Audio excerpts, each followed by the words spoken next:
Guys, welcome back to my YouTube channel the SCP study. हम पढ़ रहे थे राजस्थान के लोक नृत्यों के बारे में। उसी सीरीज को आगे बढ़ाते हैं और अब हम चर्चा करते हैं चरी नृत्य के बारे में। चलिए शुरू करते हैं।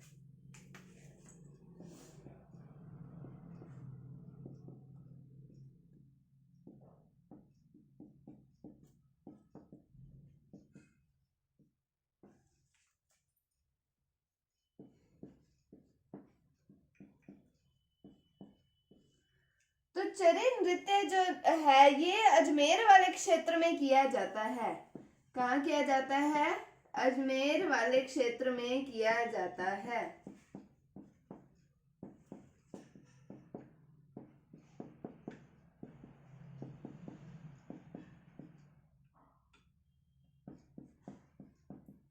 फिर हम बात करें कि ये जो नृत्य है ये गुर्जर जाति की महिलाओं के द्वारा किया जाता है। किसके द्वारा किया जाता है? गुर्जर जाति की महिलाओं के द्वारा यह नृत्य गुर्जर जाति की महिलाओं के द्वारा किया जाता है।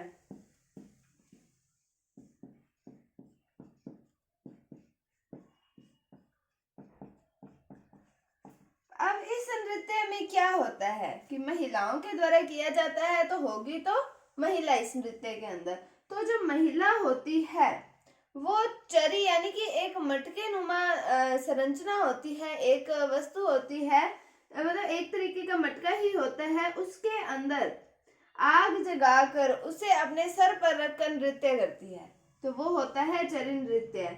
इसमें क्या जगाती है? वो आग जगाती है। और ये क्या है? ये है चरी, और इसको अपने सर पर रखकर नृत्य किया जाता है। ये होता है चरी नृत्य। और ये जो चरी नृत्य है इसकी एक प्रसिद्ध नृत्यांगना आती है जिनका नाम आता है फलकूबाई। क्या नाम आता है? फलकूबाई। तो इस नृत्य की प्रसिद्ध नृत्यांगना क्या नाम है? फलकूबाई। ये इंपॉर्टेंट है, नृत्यांगना का नाम पूछा जाता है। कौन सी नृत्यांगना है? प्रसिद्ध नृत्यांगना कौन सी है? तो चरी नृत्य के बारे में हमने बात की कि अजमेर वाले क्षेत्र के अंदर यह नृत्य किया जाता है। किसके द्वारा किया जाता है? गुर्जर जाति की महिलाओं के द्वारा यह नृत्य किया जाता है। और किस प्रकार किया जाता है वो भी मैंने आपको बताया। और प्रसिद्ध नृत्यांगना कौन सी है इनकी? फलकूबाई। इससे प्रश्न पूछा जाता है। तो ये था चरी नृत्य के बारे में। अब हम पढ़ते हैं अगले लोक नृत्य जिसका नाम आता है बम रसिया नृत्य।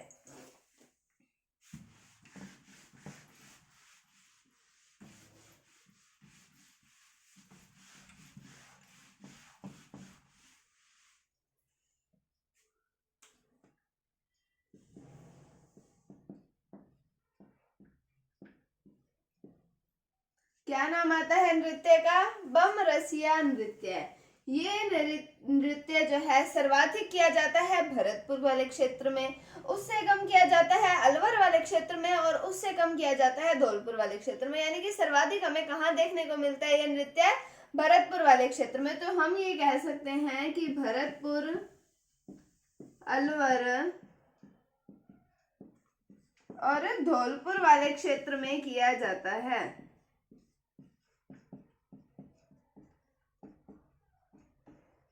अब क्यों किया जाता है कि जब यहाँ पर नई फसल आती है उस खुशी के अंदर ये नृत्य किया जाता है। यानी कि होली के आसपास जो कह सकते हैं हम कि ये नृत्य जो है किया जाता है। कौन सा? बम रसिया नृत्य। कौन से क्षेत्रों में? भरतपुर, अलवर और धौलपुर वाले क्षेत्र के अंदर जब नई फसल आती है तब उस खुशी के अंदर ये नृत्य किया जाता है। तो भरतपुर, अलवर, धौलपुर वाले क्षेत्र में नई फसल आने की खुशी में ये नृत्य किया जाता है।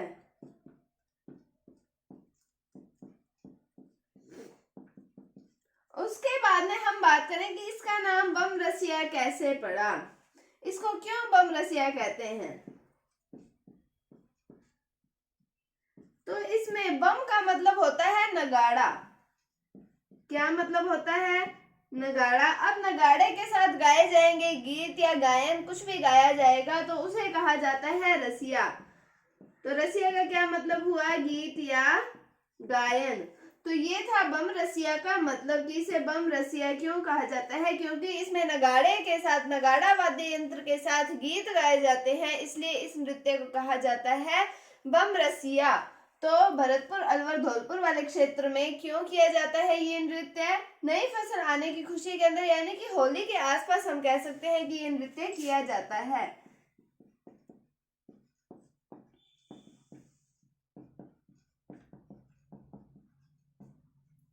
और बम का मतलब होता है नगाड़ा और रसिया का मतलब होता है गीत, यानी कि नगाड़ा वाद्य यंत्र के साथ गीत गाए जाते हैं तो उस पर ये नृत्य जो है, कौन सा? बम रसिया नृत्य, ये किया जाता है। अब हम बढ़ते हैं अगले लोक नृत्य जिसका नाम आता है बिदोली नृत्य। बिंदोली नृत्य भी बोला जाता है, बिदोली नृत्य भी बोला जाता है।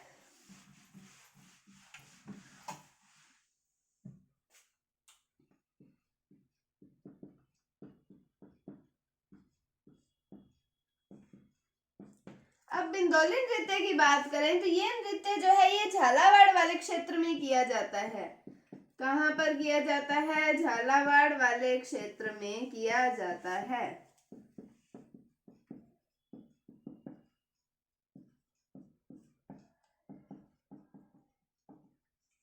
और ये किया जाता है होली के अवसर पर। होली के अवसर पर।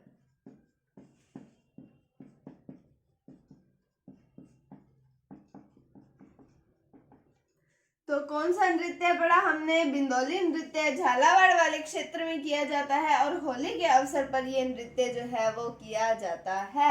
उसके बाद में हम बढ़ते हैं अगले नृत्य की ओर जिसका नाम आता है गरबा नृत्य।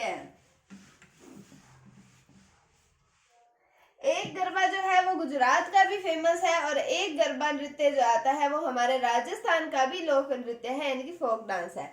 तो हम बात करते हैं गरबा नृत्य की। अब ये नृत्य किया जाता है डूंगरपुर और बांसवाड़ा क्षेत्र के अंदर। तो डूंगरपुर, बांसवाड़ा क्षेत्र में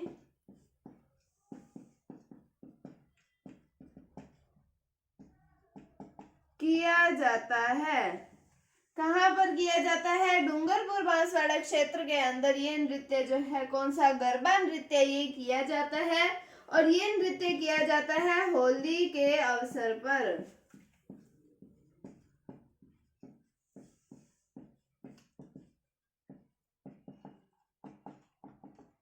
कब किया जाता है? होली के अवसर पर। इससे पहले हमने पढ़ा बिंदोली नृत्य के बारे में, वो झालावाड़ वाले क्षेत्र में किया जाता है और ये भी कब किया जाता है? होली के अवसर पर किया जाता है। और गरबा नृत्य डूंगरपुर बांसवाड़ा क्षेत्र में किया जाता है और ये कब किया जाता है? ये भी होली के अवसर पर नृत्य जो है वो किया जाता है।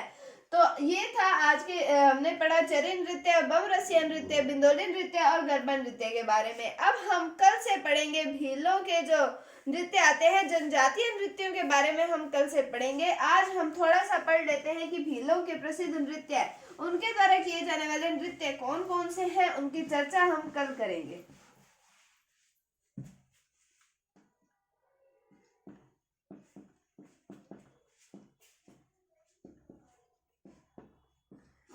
तो सबसे पहले हम बात करते हैं कि भील जनजाति जो है वो कहाँ कहाँ पर पाई जाती है।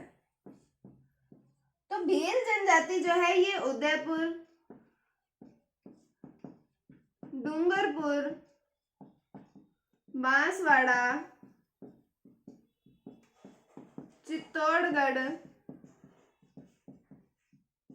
इन क्षेत्रों में पाई जाती है। कहाँ कहाँ पर? उदयपुर, डूंगरपुर, बांसवाड़ा और चित्तौड़गढ़, इन क्षेत्रों के अंदर भील जनजाति सर्वाधिक पाई जाती है। तो इन क्षेत्रों में भील जनजाति के द्वारा किए जाते हैं नृत्य। तो अब हम थोड़े से नाम पढ़ लेते हैं उन नृत्यों के बारे में कि कौन कौन से नृत्य किए जाते हैं भील जनजाति के द्वारा। तो सबसे पहले आता है नेजा नृत्य। कौन कौन से हैं? एक पहला हमने पढ़ा नेजा नृत्य, उसके बाद में आता है हाथी मना नृत्य।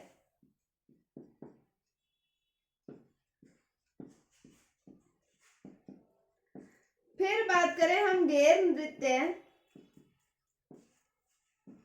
गौरी नृत्य,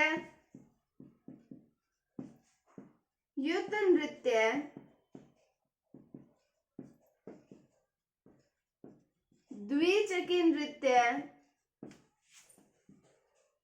घूमरा नृत्य। घूमर नृत्य जो हमने पढ़ा था राजस्थान का राज्य नृत्य वो अलग था और घूमरा नृत्य ये अलग है। और लास्ट में बात करते हैं हम रमणीय नृत्य की।